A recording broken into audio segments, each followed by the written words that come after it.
அப்ப முதல் என்னத்த கொடுத்தாரு? அப்பமும் ரசமும். அப்படின்னா என்ன அர்த்தம்? புத்தி கொடுக்கிறாரு. புரியுதுங்களா?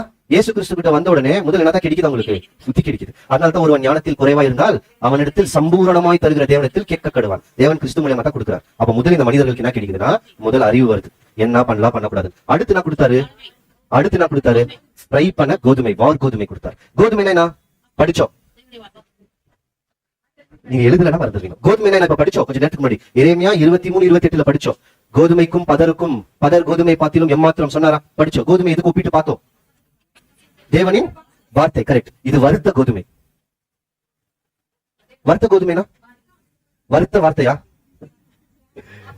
ஆமாங்க, வறுத்த வார்த்தை தான். இது என்ன அர்த்தம்னா, ரிஃபைன்டு ட்ரூத். ரிஃபைன் ட்ரூத்னா புடம் போடப்பட்ட சத்தியம். கிறிஸ்துவே கொடுக்குவார் நேரடியா. புடம் போடப்பட்ட சத்தியம்னா புரியுதுங்களா?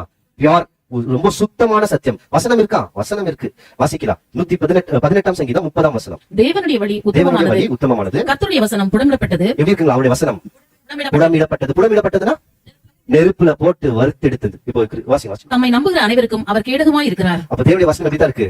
புடமிடப்பட்டது. அங்க என்னத்த கொடுத்தாரு? வறுத்த கோதுமை எடுத்து கொடுக்கிறார். அப்போ கிறிஸ்து கிட்ட இவ்வளவு கிட்ட வந்துட்டு மேல நெக்ஸ்ட் என்ன கொடுக்குறாருன்னு பாத்தீங்கன்னா, புடமிடப்பட்ட சத்தியம். அதாவது சத்தியம் ஆனா ரிஃபைண்டா இருக்கும். அது எப்படி இருக்கும்னு பாத்தீங்கன்னா, ரொம்ப சுத்தமா இருக்கும். அதுக்குள்ள கலப்படமே வராது. இது யார் கொடுத்து இருக்குது? போவாஸா? போஸ் வேலைக்காரங்களா? போவாஸ். அப்படின்னா என்ன தெரியுங்களா அர்த்தம்? உங்களுக்கே கிறிஸ்து பைபிளை படிக்கும் போது சத்தியத்தை கொடுக்குவார். தேவனுடைய திட்டத்தை நல்லா புரிஞ்சு, அது உண்மையா அவர்கிட்ட தாழ்மையை காமிச்சு, கிணத்துல இருந்து நம்ம குடிக்கும் போது அவர்கிட்ட உட்காந்து, அதுதான் அந்த தாழ்மை புத்தி கத்துக்கணும்னா பைபிள் எடுத்து படிக்கும் போது சுத்தமான புடமிடப்பட்ட சத்தியத்தை போவாஸ் எடுத்து கொடுத்தார். நூத்துக்கையில கிறிஸ்துவே உங்களுக்கு கொடுப்பார். ஏன் நிறைய நேரத்தை நம்மளுக்கு கிடைக்க மாட்டேங்குதுன்னா, நிறைய நம்ம தான் வயலுக்கே போறது இல்லையே. அப்ப எப்படி கிடைக்கும்? புரியுதுங்களா? வயலுக்கே போறது இல்லை அர்த்தம். நம்ம தான் அறுவடைக்கே போறது இல்லையே.